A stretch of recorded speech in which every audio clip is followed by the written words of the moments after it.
Former WWE superstar Ember Moon recalls WWE asking women to dress sexy or sexier in WWE NXT and discusses the struggles after Triple H was absent from the brand. All this and more in today's WWE news.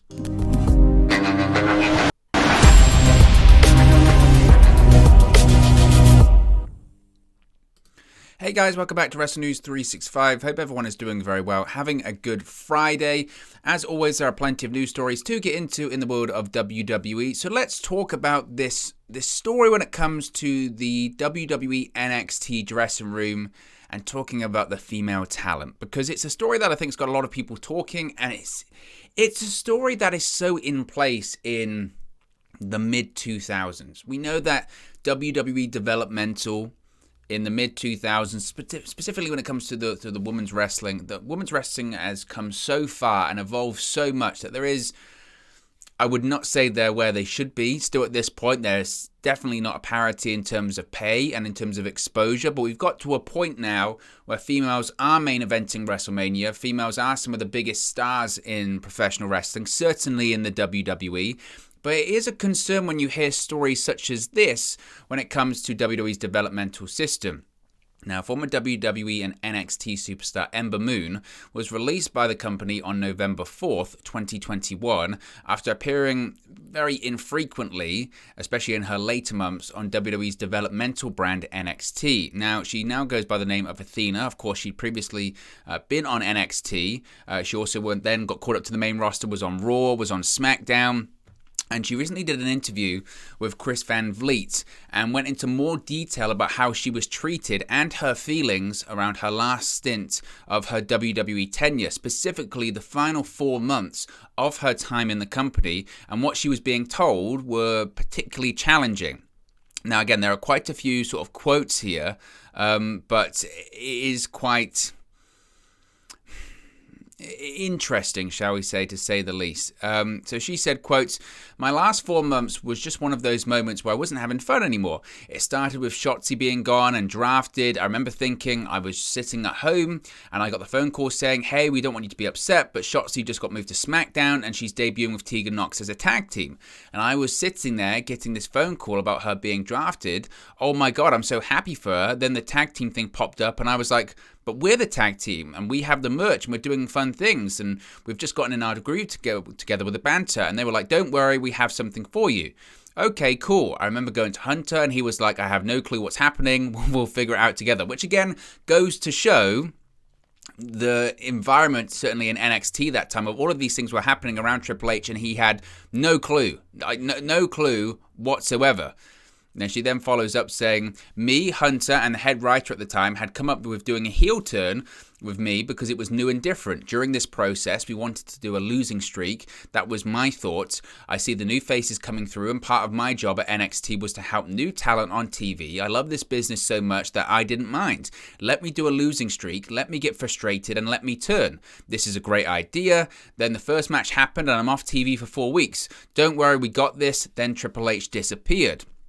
And she then started to talk about this situation where it came to changes that were certainly going on in NXT at that time. She said, quote, regarding this new, shall we say, direction in NXT, then off TV for 3 weeks, I have a match with Mandy and they're like, we're finally pulling the trigger on this. I get a note that week saying, in 2 weeks, we need you to dye your hair fire color again, get the red contacts, you're going back to the old Ember Moon character. This is per Vince. You're going to turn heel, but to turn heel as your old character. We're trying to get the old music and stuff together. All right, great, this is great. Upon returning to TV with her new look, Moon would work with lead NXT writer Ryan Katz to produce new content for her character, but unfortunately continued to face political obstacles and decisions outside of her control. Quote, I show up to TV, I'm motivated, just had to wait it out. Ryan Katz and I went and filmed a demo of the vibe that I wanted. Come back, I get the video ready, I'm ready to show everyone after TV, and they're like, hey, we have some bad news. Vince is pulling you off TV indefinitely. I just sat there and I was like, what did I do wrong? You did nothing wrong. I've done everything you guys have asked me. I've gone over and above. I showed up to TV. It's 2 a.m. and I'm like, I've done everything you've asked me to. I've branched out. Now, this would prove to be one of the final straws for Ember Moon and her decision to leave WWE, and she would detail the unhappiness of the changes that were being implemented at the time. Quote, I remember going to my makeup artist and saying, I'm so unhappy. We would have to sit through stupid meetings about how we'd have to dress sexy. I remember looking at someone else and laughing. I cater to children. I'm not about to wear fishnet booty butt cheek shorts because we had a 2-hour meeting about how to dress like Mandy Rose. That's not fair. Mandy is absolutely phenomenal and an amazing person, but not everyone is Mandy Rose. I started seeing this downslope as soon as Hunter was gone. For the first bit, we didn't know why, we just knew he wasn't there. I got so angry. I was just sitting there thinking I did nothing wrong, I didn't piss off Vince. They take Shotzi away, Hunter is gone. You guys promised me this wouldn't happen. You promised me I wouldn't get lost in the shuffle.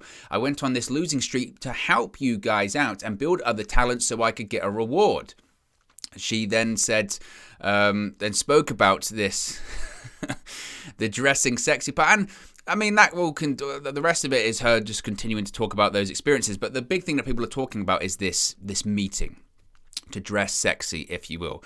And there are new points about this. In an update, Fightful Select Sean Ross Sapp has revealed details on the, quote, stupid meetings about how we'd have to dress sexy that Moon mentioned.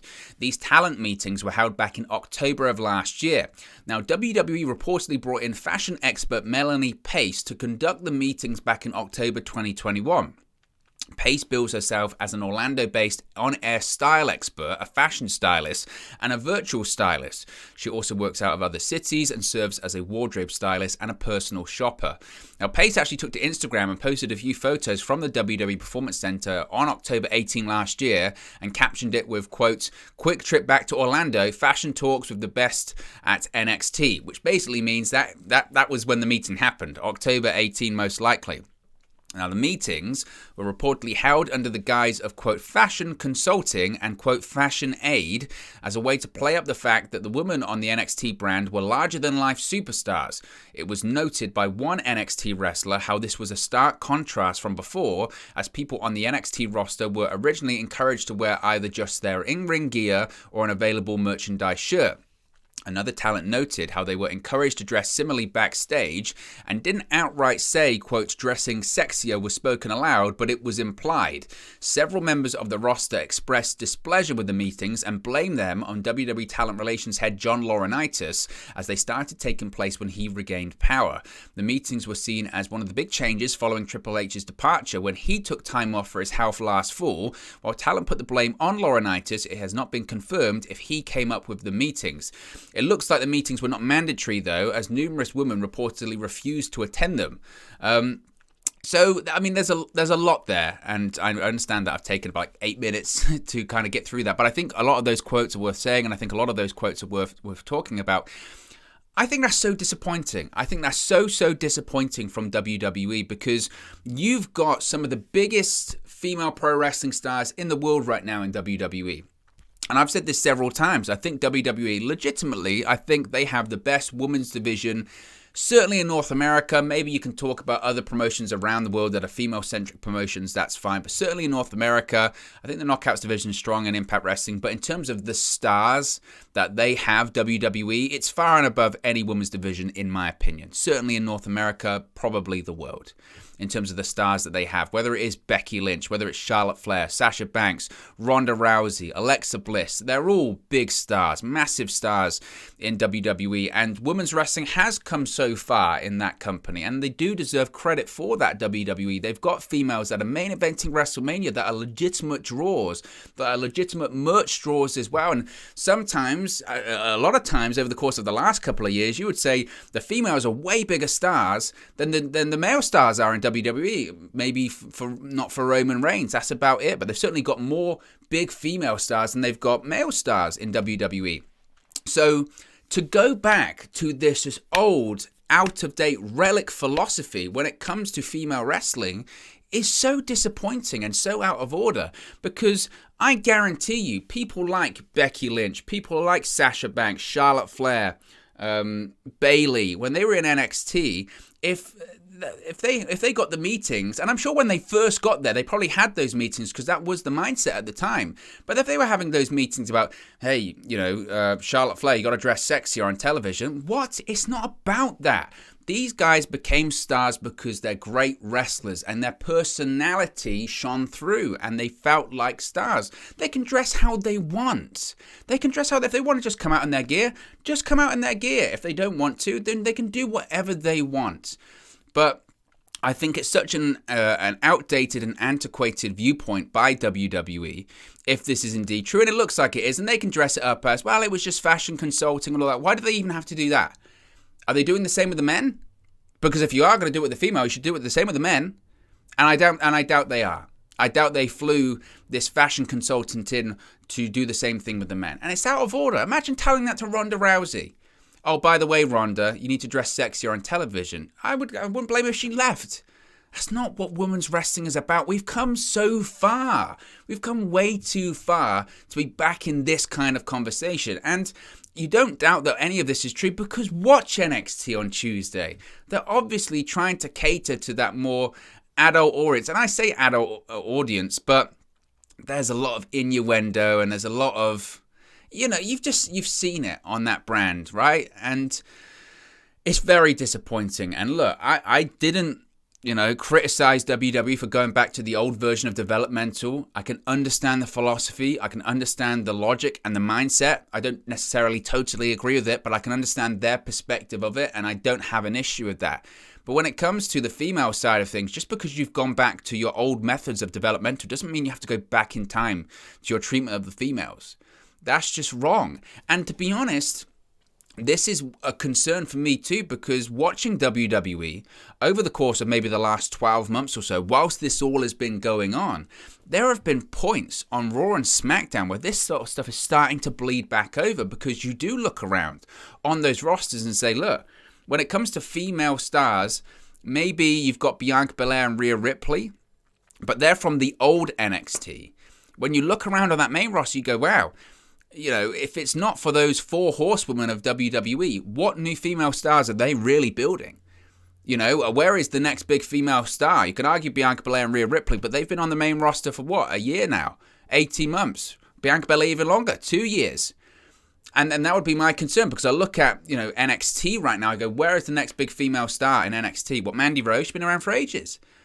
Where's the next big wrestler that's coming through? Maybe Cora Jade, but I think she's way off it at the moment.